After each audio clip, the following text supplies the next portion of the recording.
Welcome, everybody. My name is Brian Searl with Insider Perks and Modern Campground. We are live here at the KOA Conference in Raleigh, North Carolina, 2025 edition. Super excited to be here hosting the podcast. We've got some great guests behind us who are going to introduce themselves in a minute, but just talk about this conference, all the great and amazing things that are going on here. So you want to start with Matt?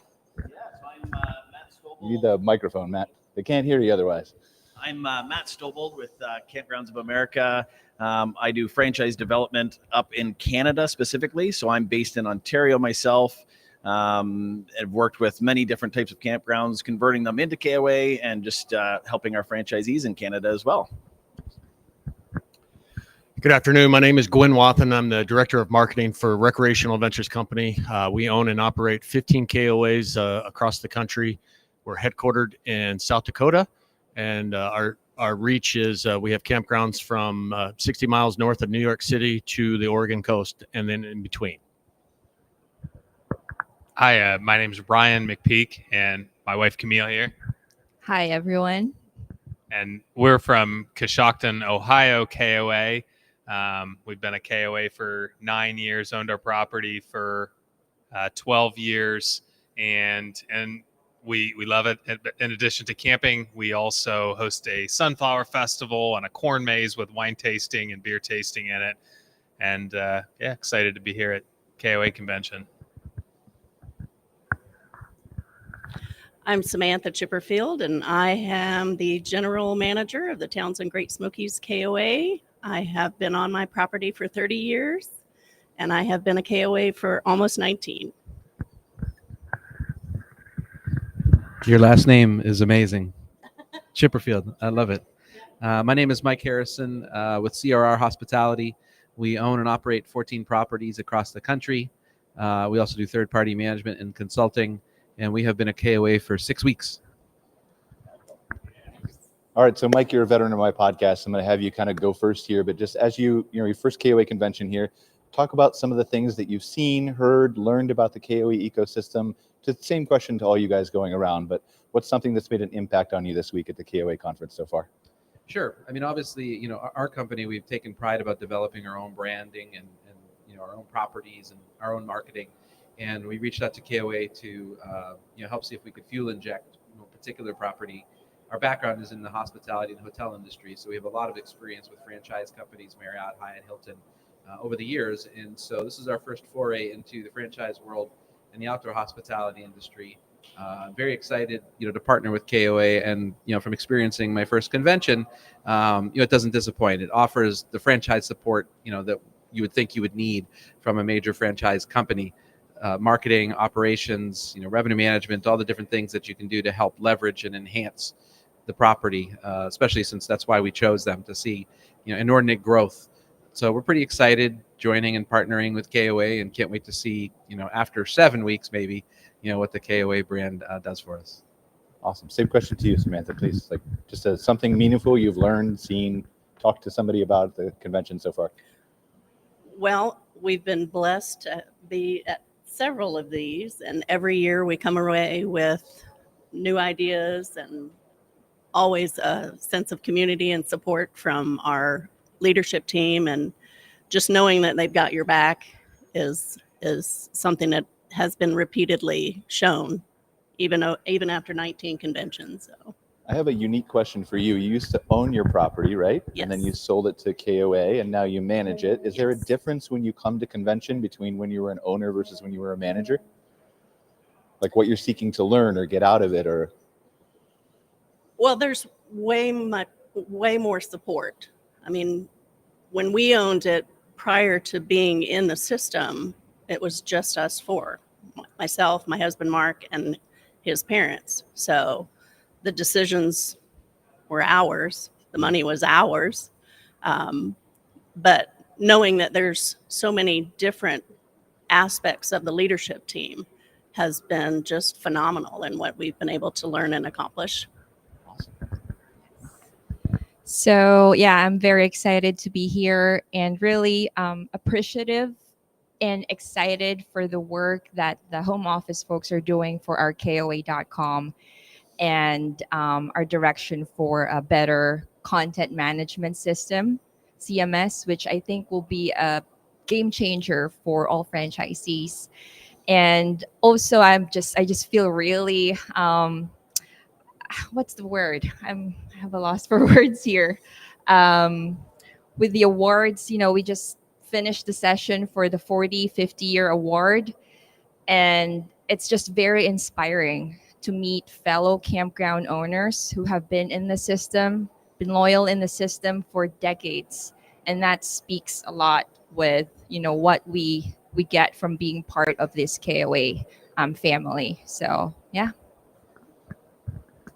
So I have enjoyed connecting with the other owners, and we're among the smaller of the campgrounds who are here. And speaking with people who own multiple parks and seeing how they're going about their operations, we're all doing a similar thing and going about it in different ways and figuring out, how can we benefit, how can they benefit from us, and learn what we're doing as operators of one park, and how for us we're trying to build up our team and get people. Get our team members, our loyal team members, growing and taking on some challenges, and speaking with other park owners who are doing this on a bigger scale and finding out how they're doing it and successes and challenges. I've really enjoyed that. I think for me, it's more, it's a chance to disconnect from our office, our day-to-day lives, and then reconnect with fellow owners, fellow multi-park owners like yourself, pitch ideas. The networking portion of the KOA convention is probably what I get most out of convention. The sessions are great. I agree with Camille. I'm super excited about the way that KOA.com is heading, and I really enjoyed that they're actually taking their time, and it's gonna be a year process, and it's not gonna happen overnight. And just getting to hear that, and again, the networking side is probably the biggest advantage of KOA convention. I get to see these guys. I see them once a year, and I'm always great to see you. I definitely get to see this guy a bunch and meet new people as well. So it's a great week, and for us with 15 properties, we're constantly learning. We've been in the system since 1972, so it's always evolving, and it's great to see that change, and it's great to see the younger generation coming up. We're family owned. Our third generation now is starting to get into the company, and we have them here with us, so it's excited to see them learn as well. I have one follow-up question. You and I were talking about this before the show started, kind of your approach, and you mentioned how networking was really important to you. There's all kinds of people here. Like, I've been coming to KOA since 2012 and seen it grow into more multi-park owners, still plenty of individual mom and pop owners too. Is there a difference you've seen as you acquire more parks of the approach you take to convention? Does the educational sessions become more or less important? Does the networking become more or less important? I would say the educational sessions, not to downplay the sessions, but they become less important for us, and more the networking side is more important for us. I'll be honest with you, that's how we've gained some of our acquisitions, is here at KOA convention. You have people that have approached us that have been thinking about selling and getting out, and this is a week that we can start that initial conversation of moving forward, and then when we get back, we follow up and then take it from there. So yeah, it's more the networking side of things for me and our group that we value for KOA convention. Okay, thank you. Yeah, I think same as most people. For me, it's the sharing of ideas. It's the knowledge that everyone has in the room is super important. So I've been fortunate enough to see it from both sides. I used to come to these things as a franchisee, and now I come being part of home office. But it really is a family. You come, you talk about business, but we talk about our families, our kids. We share ideas. So it really is, like Gwyn said, it's once a year that we get to see each other. Sure, there's phone calls, there's text messages, there's other things, but to actually have that one-on-one time, whether it's walking around the convention hall, whether it's in the bar or wherever it is, you get to catch up with people and spend some meaningful time. talk about business, talk about family, like I said. And, it's that sharing of everyone's knowledge. Everyone has a piece of the pie, and everyone's good at something different. And it's the openness for everyone to share ideas and get better all together. So yeah, it's a good time. For you, Matt, like there's a disproportionately large presence of KOA in America and has been for decades, right? They have been in Canada for, how many years have they been in Canada? Yeah, so early 70s, I think, was Okay. kind of the first KOAs in So Canada. arguably, like they're really trying to push into Canada now, right? Yep. So what would you say for the people in the United States who own franchisees or who are just watching this and maybe want to convert or just have an independent property? What should they know about the Canadian camping scene or KOA specifically? Yeah, so first off, Canada's a beautiful place. There's lots of different areas of the country. There's so many different, there's mountains, there's lakes, there's coastal. So many different places to see. Calgary is a beautiful city, right? For example, we've seen really good growth in Canada in the last 3 to 4 years. Alberta is a perfect example. We went from 1 campground there, 2 years ago. We have 5 there now, right? So that brand is growing. People see the value in KOA. The Canadian camper itself is a very loyal camper. So we had, a very heavy Canada traffic this year, obviously. But we still had the American traffic. We still had the international traffic. So campground business in Canada is very strong. We have a strong, camping association with KOA. I know you're heavily involved in the Canadian side of things. So I would say there's a ton of opportunity in Canada. It's just finding the right property and, happy to have those discussions with people as they need them. All right, if I make you choose the most interesting conversation you've had with one person during the convention so far, what would it be? And same question to everybody. We're going to go around. Yeah. Well, it's not. And you guys can't pick each other. Yeah. And are we keeping it PG or? Oh, I'm kidding. I think it honestly goes back to the pride. Like people have a lot of pride in their campgrounds. They're happy to come tell their stories, tell how their years was. Like I said, selfishly, we had a very strong year in Canada. Some parks are up double digits. So a lot of pride in them to talk about that. give me one. You got to pick one conversation. I would say with the one person. success of business in Canada this year has probably been the best. Like a conversation you had with another person who was an attendee. What did you talk about? What really made an impact? Yeah, I think like I said, I think it's just the business and the willingness to invest back in their campgrounds is probably the most exciting thing. So people aren't, people are looking at other properties, but a lot of people look at investing back into their own property. And I think that's been a common theme for people I've talked to is not being afraid to add new amenities, improve their campsites to, KOA patio sites or paw pen sites. So for me, it's exciting to see the industry still throwing a bunch of money back into their parks and getting better altogether. Gwyn, so networking one-on-one with somebody. I think the best conversation I've had so far this week is we were talking about the new technology that KOA is really pushing, and specifically the text messaging that we now have for our guests. It allows us not only to get weather alerts out, or if we have a water break somewhere. What we were talking about more, it helps on the sales side of things as well. And this technology, it's evolving. A lot of us use the Zingle technology that Medallia was putting out. Unfortunately, that kind of has started to go away, but KOA stepped up to the plate, and our conversation was how big they stepped up to the plate and made their own text messaging technology. Impressive. And it's very impressive. It's slowly coming. It's not going to be what we had with Zingle, but all things take time. Things take time. Yeah. So just that kind of one-on-one conversation of hearing their stories on how they used it and hearing our stories on how we used it. We consider that technology almost like a utility now. It's a must-have for us. It drove. Not only did it help get the word out to our property. With our guests on the property, but it also helped drive sales for us. And, we were kind of talking back and forth about how they use that to drive sales. So great conversation. So one of the most interesting conversations I had was with a couple of multi-park owners. They had, I believe, 16 parks right now, and we are one park and we're kind of staying that way. But we're not. Camille and I don't just work the front desk on our own. We're trying to build up our team and have the systems in place.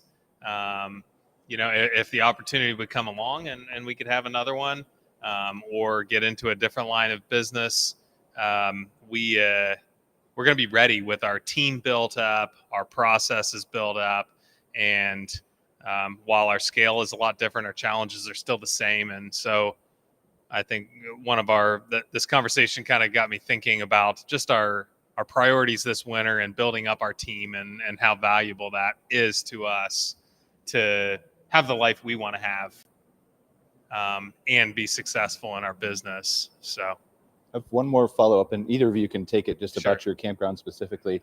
We've seen a lot of focus on guest experience, and I noticed when you mentioned your campground that you would focus on like wine tasting and some other things. Yes. Talk about how you reach that, like, this is for my audience. This is what they're going to enjoy. This is going to make them choose me over another campground. Right. How do you arrive at I want to do the wine tasting, I want to go the extra mile to do these extra things, is what I'm asking.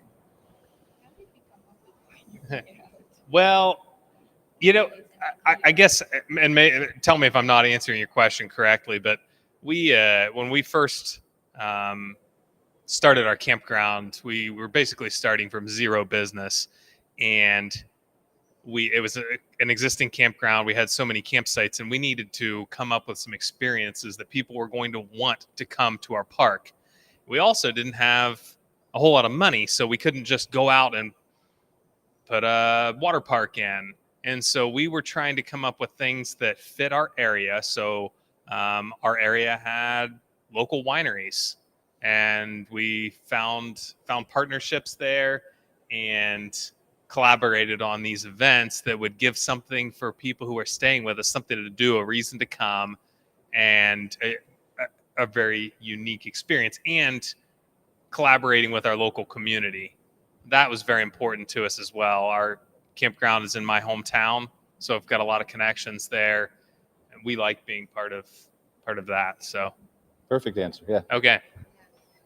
And also to add on to what Ryan said, Coshocton, Ohio is a beautiful countryside of Ohio, and agriculture is a big thing there. So, with the Sunflower Festival and the Corn Maze, it's just offering what we have in our area. And, it's outside, it's taking people outdoors. And that's what we're all about, this business of outdoor hospitality. So that's pretty cool to be able to do that. Then going back to the question of interesting conversation. I think there are a couple conversations that came to mind, but it's really meeting these families and people who have been in the system for 40 and 50 years, and the Castro family in New Mexico, and just being connected, because I'm from the Philippines and she is from the Philippines, and they've operated that park for 40 years. And that just, it's just very inspiring for me. And maybe we'll get there, be in the system doing this fun job for 40 years. But it's just very inspiring to chat with the people. And she keeps saying, it's hard work.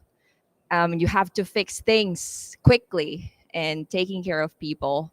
So yeah, those are the conversations that really stood out for me. Thank you. I think one of the interesting conversations that I had was with a franchisee about technology, to sort of piggyback your point. But as an Oak property, we get the opportunity to greenhouse some of the projects that KOA rolls out to everyone else, and we got to be a part of the housekeeping module. So it was just an interesting conversation of explaining the aches and pains of how KOA chooses the projects and how they roll them out. There's a whole lot of behind the scenes items that go along with those projects, but it was pretty interesting and fun, I guess, to be a part of that whole rollout. But technology is changing, and we've got to change with it. So,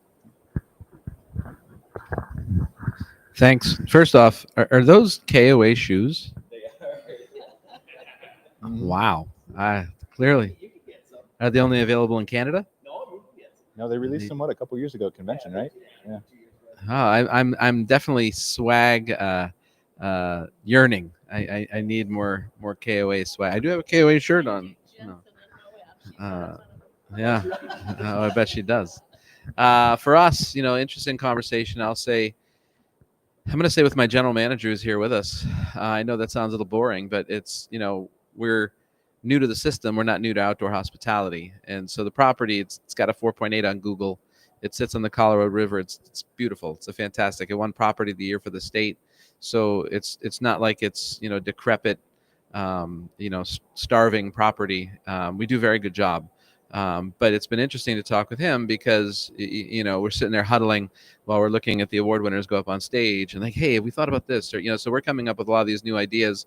We're always, as you mentioned, Gwyn, learning, even though we think, we do a pretty good job, we still always open to say, what else can we do? How much more can we provide, better experience? And I was having a conversation earlier with him today about, Christmas that's coming up and, how do we really leverage? And you asked the question already, what I asked him this morning, which is, what is the guest that's coming to our area? What's unique to them? Why do they want to come? Do we do a Christmas float parade on the river, right? Because we historically have done golf cart, Christmas parades, but something completely unique. Why people would want to come specifically to us would be something completely interesting. And of course, the initial answer is like, how do we do that? Oh my gosh, that's crazy. But, it's an idea was hatched, right? And then, transition that to the conversation we were just having. His campground, they have a walk-in cooler so that when there's a deer hunt, and I don't know if this is legal, can I say it out loud? Okay, all right, I don't want to expose anything. So there's obviously a lot of deer hunting in this area, so when they come back they can throw the deer in the cooler. He's got a table that they can butcher, right? So talk about providing something that your guest wants, right? That truly provides experiential hospitality. And our properties, we pride ourselves on having unique vibe and DNA. And that just resonates and validates kind of the conversation I was having with my own general manager about exactly that. So I get, passionate, excited, jazzed up about that kind of stuff. And so that, really resonated with me, just learning, from everybody else who, I don't mean to sound haughty when I say this, we're a large company with, big resorts, et cetera, but we can learn from the small guy, just as much and lady as well. And I think that's what's so special about this industry is just the connection that we can have. So that was my most interesting conversations.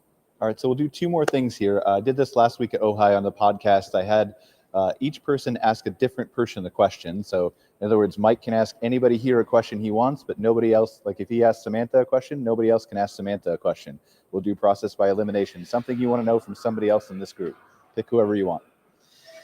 So I want to ask Gwyn, tell me more about this alleged call center I hear. How did you guys come up with the idea? What is it? I'm curious to hear more about it.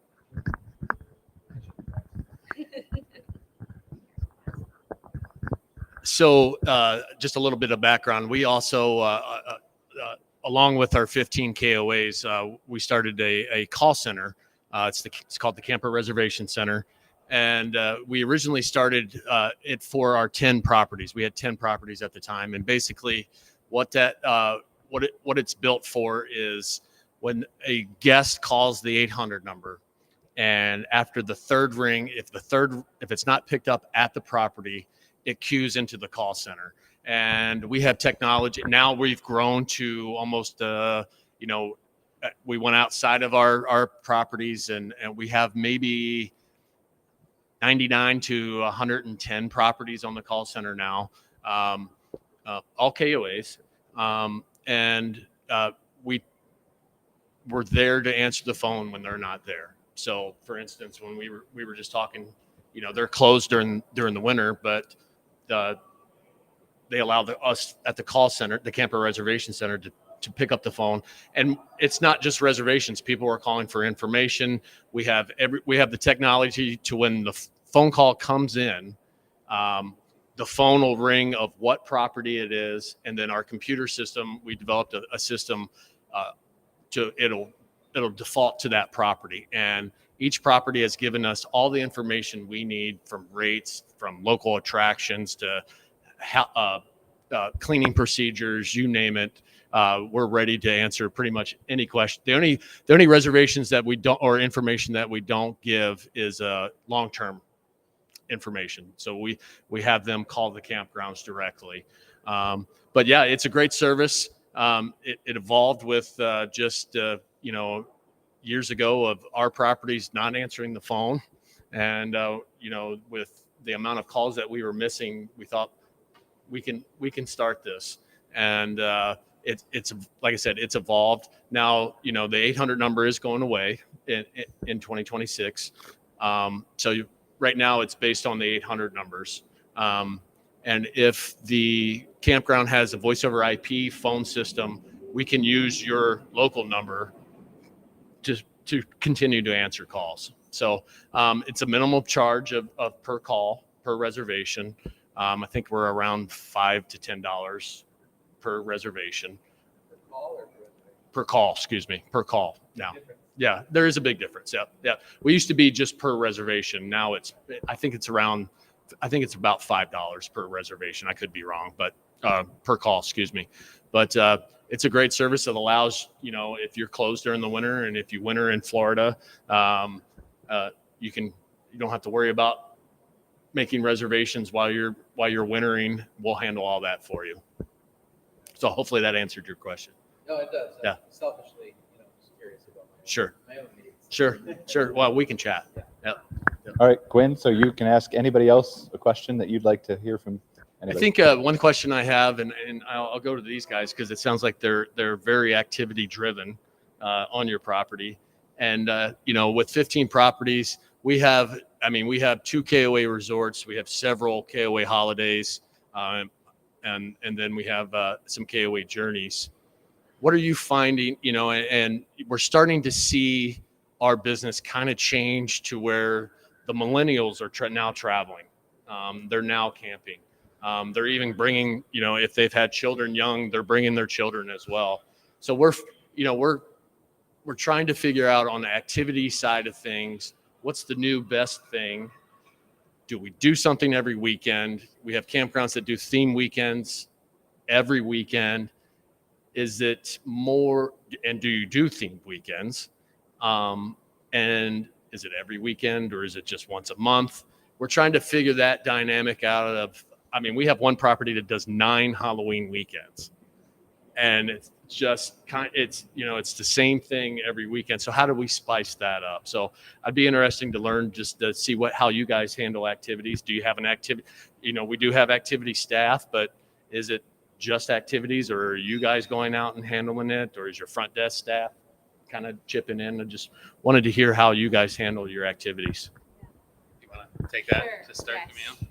So with our activities, it has really evolved. Like, it was a different landscape for us when we started versus where we at now. So I guess it would just make more sense if I go back to how we started. And when we were starting, we did the themed weekends because that's what we were seeing other campgrounds were doing around us. And we're also learning what our capacities are, what our bandwidths are. We started with having themed weekends every week. Every week. And that was fun, as a newbie in the industry. It does take work, but campers are having a good time, and they, it's something that families can do together, and that's very important for that. But eventually, at this point, we kind of evolved into doing the same fun, interesting things every weekend, but not putting a name on it.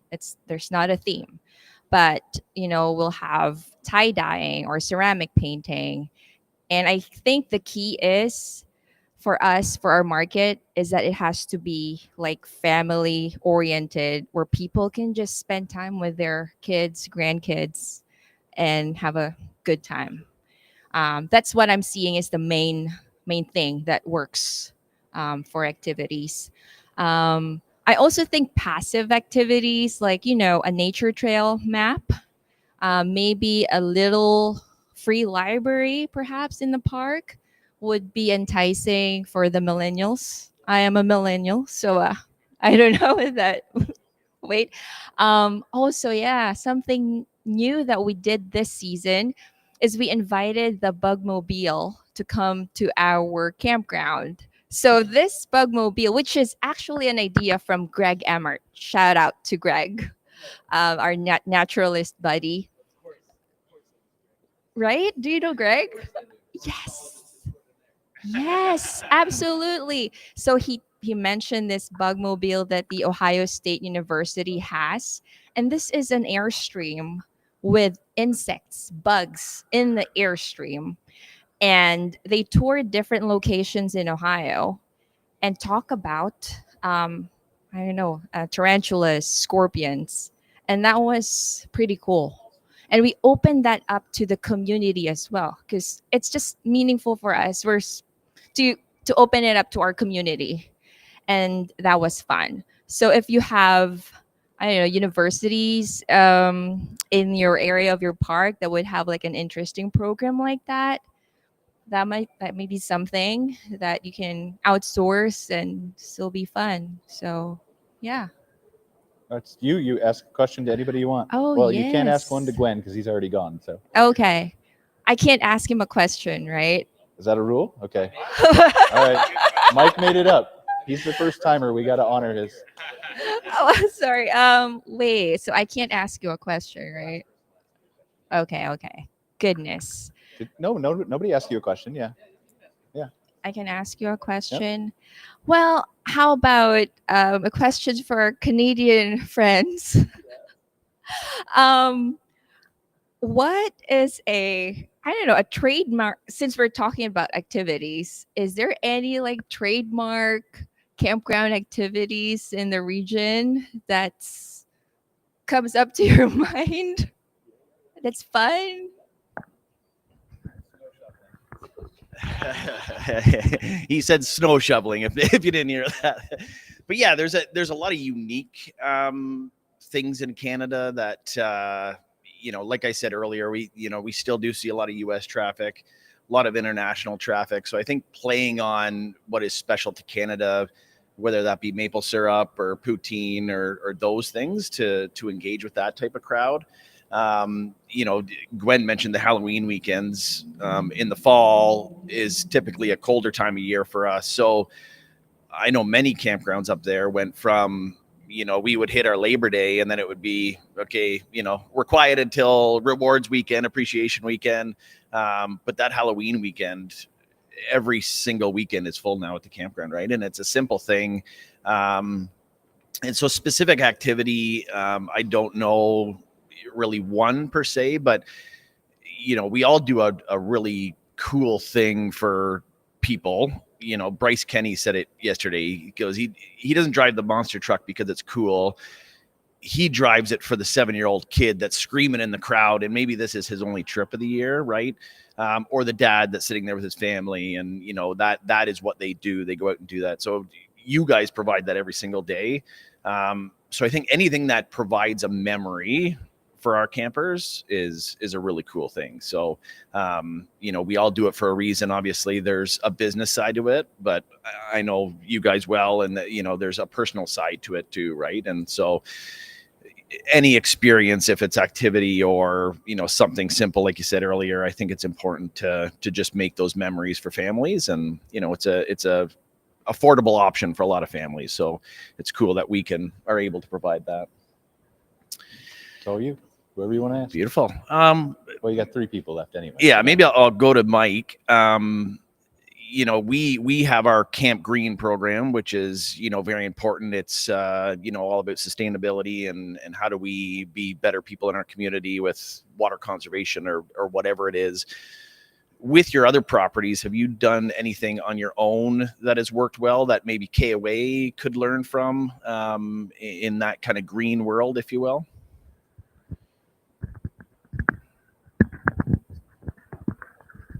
You guys notice Mike looks cooler now, by the way, since the last time It's like blasting me here. It's an interesting question. Coming back from the glamping show, maybe a month ago or so, sustainability is a considerable topic for them. Greg Emmert is passionate about all the glass front cabins because kills however many birds a year. So be considerate when you're building, glass front cabins. And so we look at it in two ways, I think. So we look at it from an owner perspective and a public service perspective, and what's the balance of the two, right? How far do you go? And so we want to be good stewards of the environment. We're in outdoor hospitality, so we absolutely follow the leave no trace. For everybody who's familiar with the outdoor world, right? Leave no trace is imperative. And so we've developed our campgrounds. Of course, you're cutting out of the forest, but we try and maintain as much of the natural utilitarian as we can. In our property in Austin that we're developing, it's cut right out of kind of hill country, and so there are some trees they have to absolutely take out, but they went through and they tagged 2,500 trees to save, and so they're all don't touch these, right? And so the campground will be cut around the trees intentionally, and so are we always able to do that? Not always, but certainly that's an intention, to leave no trace behind. Water conservation is certainly something we look at. We try and dig wells, wherever we can. Your access to water sometimes dictates, what you're able to do. We certainly have limits on our showers, not because we're trying to, save money, but we really want to save the water. It doesn't always go so well, of course, with your campus. You're like, I just got a 2-minute shower, and we'll push it again. You have a 4-minute shower. But we also, the property in Camp Verde, for example, it was an agricultural farm before us, and there, when we were pitching the deal to the town, we use 5 times less water than the previous use case, that we did for that previous property. So I think it's hard to say, especially as a multi-property owner, and Gwyn, I don't know if you feel the same way. It's hard to say, here's the green initiatives we're doing for every single property. We certainly have some aspect of that in SOPs, but it's almost every property is unique because they all have their own individual circumstances. I see you nodding your head, aggressively, because they all have their own, they all have their own thing. I think the most important part is, are we being conscious of the decisions we make? Is how we try and approach the business. And again, what is reasonable to us as a business, and the balance of being good stewards of the environment at the same time is kind of where we always land. So I don't know if that answers the question. Okay. Right. So, that's a good segue. Miss Chipperfield, sorry, Camille is to my. Didn't you already ask a question of Gwyn? Oh, well, So sorry. now I thought think it's Samantha and. Oh, well, I won't ask another question then. Well, somebody else has got to ask a question to them. Otherwise, they have to ask a question to each other. Well, no, yeah, they have to ask a question to each other, I guess. Okay. Oh. Oh. We can't ask somebody else. No, we're doing process of elimination. Yeah. Yeah. Well, I'll give it to you so you can ask your question. You can ask her the question I was going to ask her. I think, okay, my question was more about construction. Is that a good question for you? Yeah, but not like construction methods, more on, what are, okay, I'll just ask you and then you can make it up. So what I'm thinking about, and I'm thinking about it because we're in the process of expanding. Like I said, we're a very small park, and we want some more sites, and we've got a lot of different variables right now. A little bit of since COVID, decreased demand for campsites. I think we'll still get them filled, but also increased expense to put campsites in. We've got higher interest rates. Not only campsites, but our cabins. We do well with our cabins, but they are certainly, the cost to install a cabin now has gone up a lot. It's going to be a lot longer return on investment. I'm just kind of curious if you've got any thoughts on which way is a good way to go on development right now.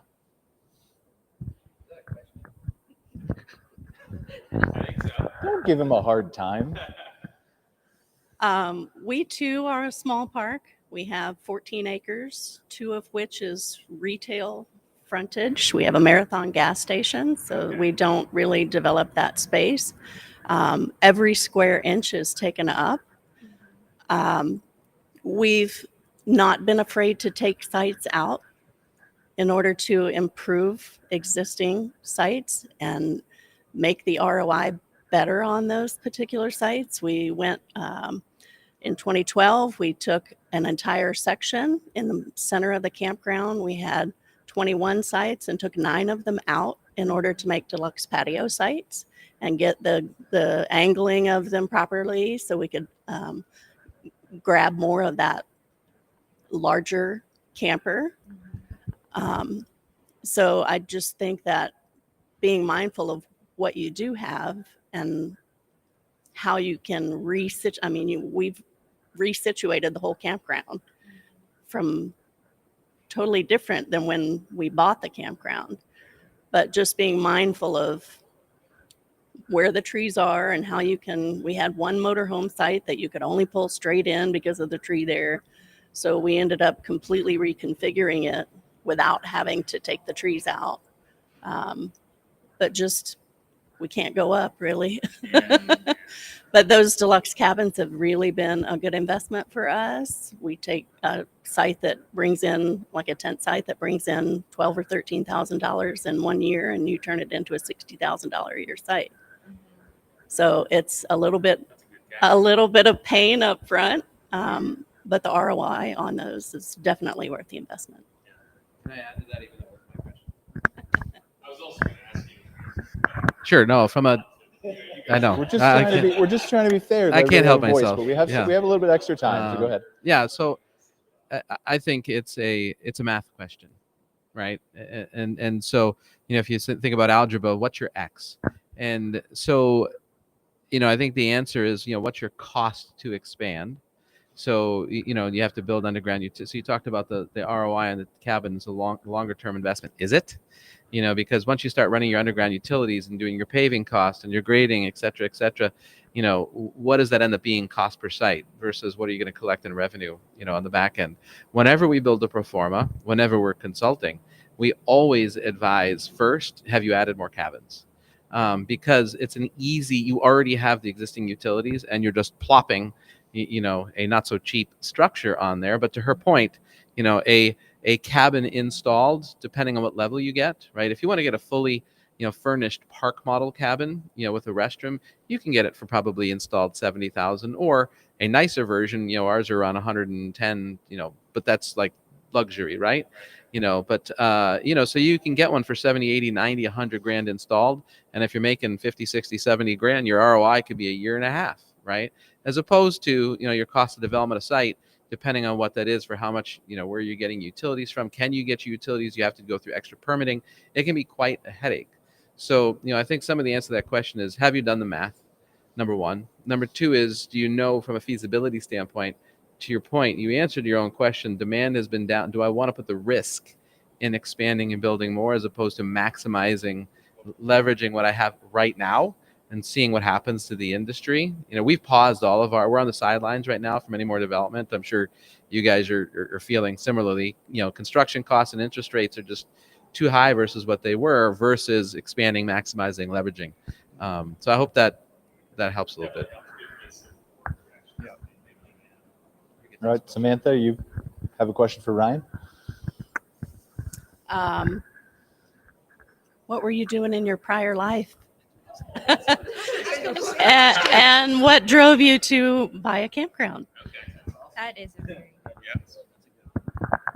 So we were kind of talking about this before the show started. Camille was interested in all campground owners' prior lives. And so I was actually a geologist in my prior life. And so was Camille. We both were, which is how we met. He's a geologist? Your son's a geologist? Oh my gosh. Okay. So I worked in coal exploration in Australia for a couple of years. I worked in a little bit of coal in New Zealand, and then actually I worked there was a big gold and copper exploration project in the Philippines that a company asked me if I wanted to go to, and I did, and that's where I met Camille. She was a geologist on the job. And he did find gold, guys. I struck gold. Yeah, so and while I'm interested in rocks, I also was in like the logistics of we were drilling holes in the ground. How are we going to get the data that we need out of the ground? What kind of equipment do we need to do it? How are we going to run the test? How are we going to management of collection of the data? The project that Camille and I were working on had probably 16 geologists. And so we had to make sure that everybody was collecting the right data, the right frequency. This was a due diligence study to delineate a deposit. And so I'll go a little bit further. It's like, well, how does that relate to campground? Well, I was problem solving, collecting data, figuring out how to get the right information. There was no customers. No, you still had to be nice. I mean, you could be successful at your job if you're good with people. So in that sense, there was customer service. But then I'd been traveling, and I was just ready to be done traveling. Our schedules were such that we would work 3 weeks and have a week off. And so I didn't really have a foundation, a core group of friends, people to rely on, because except the people at work, we had a great community at work, but then you were like living elsewhere. So I was ready to put some roots down, I guess. And so I moved back to my original hometown and kind of fell into the campground industry. My neighbor owned the campground property, wasn't really operating it, and I was looking for what to do next. And it's like, yeah, you know what? I'm going to give this a go. And the story went on. I mean, we really didn't have any customers. We had to figure out how to get customers. So we did things like our corn maze. That was our very first thing we did to get people in. And then we became KOA, which was a huge thing. We built a swimming pool. That's kind of our backstory, and we've just kind of evolved into it, and it's grown around us, and we've grown with it. And now your campground rocks. Yes. There's always plenty of rock jokes.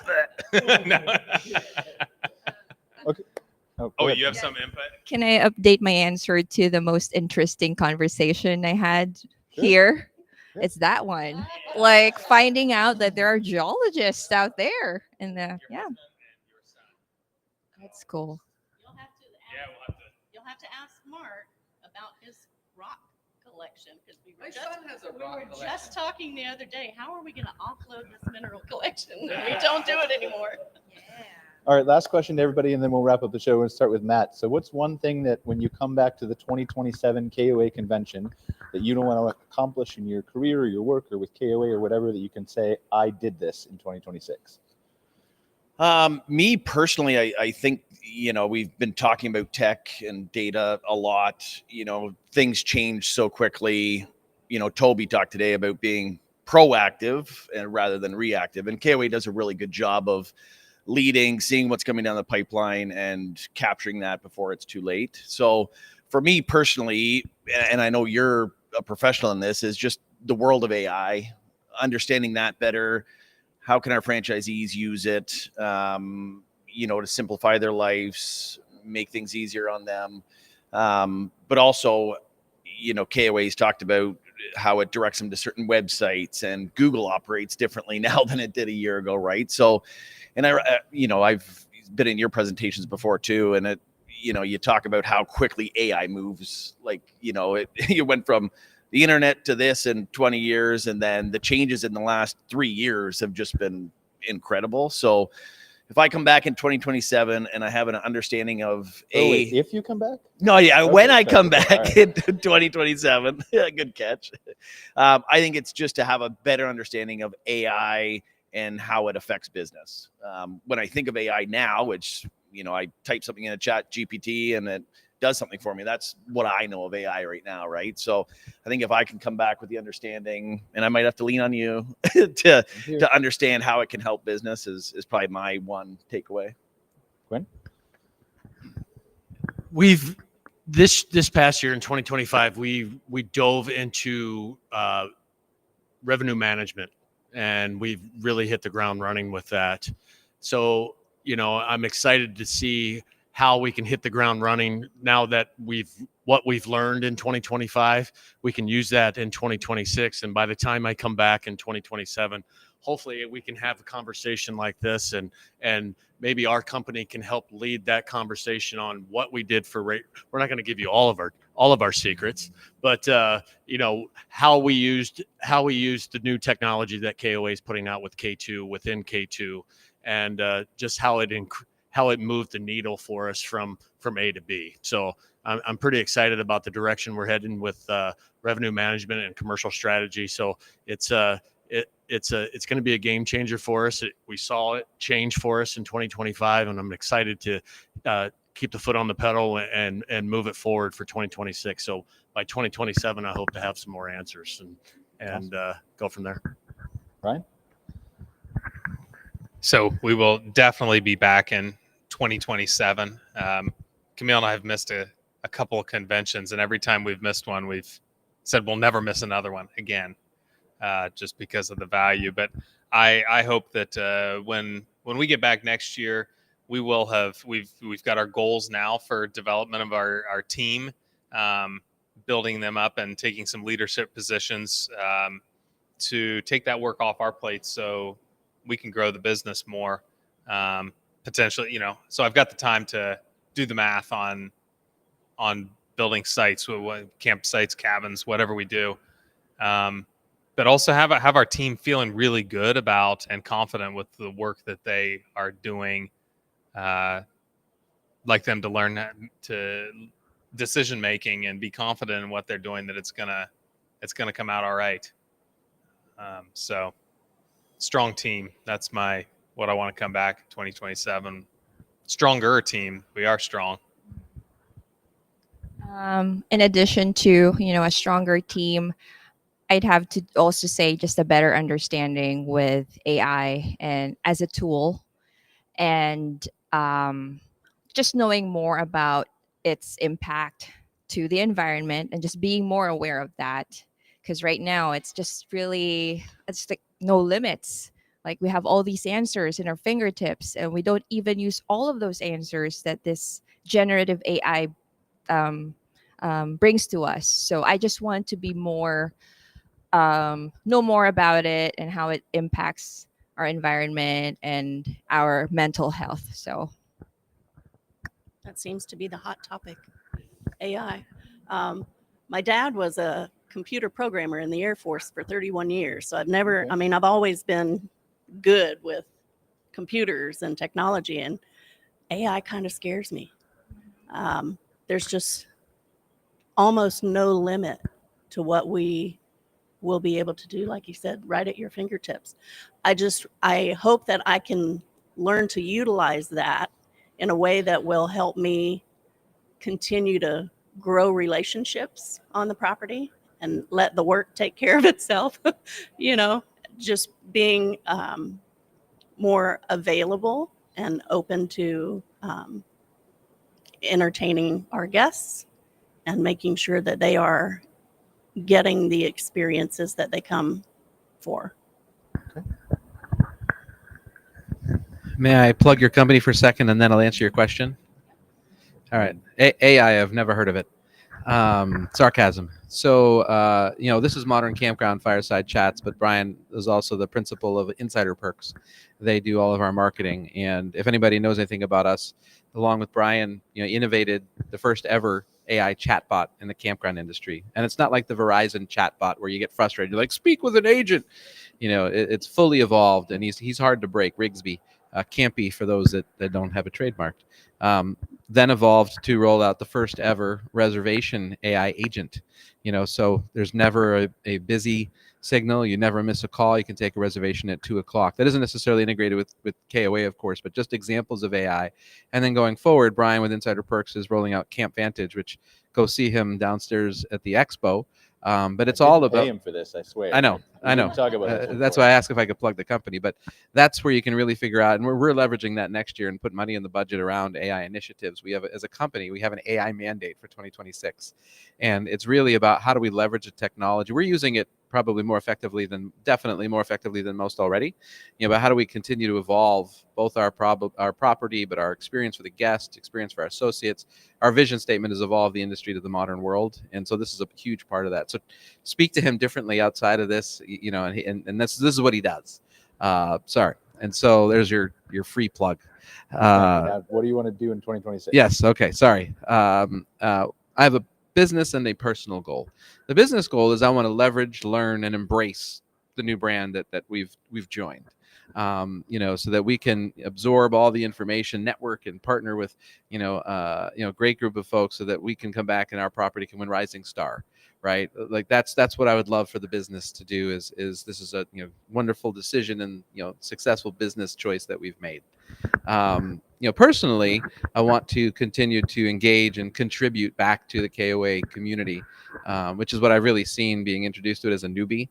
It's like everyone is so nice. It's like, is everybody from Canada in KOA, or is it just some people? But I'm very involved outside of KOA in both the American Glamping Association, OHI, the state associations. I speak. Advocacy and contribution is very important to me, and rising tide raises all ships. So my personal goal for the end of next year is how can I have contributed and given back to KOA while we're taking, I guess we're paying for what we're taking, but to help build up the industry, that we're now part of the family of KOA. So that's my personal. All right, well, let's wrap it up from KOA Convention 2025. Thank you to Matt, Gwyn, Ryan, Camille, almost Chipperfield, Samantha and Mike for being on the show. Really appreciate you guys. We'll see you next week for another episode of MC Fireside Chats. Thanks for joining us. Take care, guys. We'll see you. Thanks for being here. MC Fireside.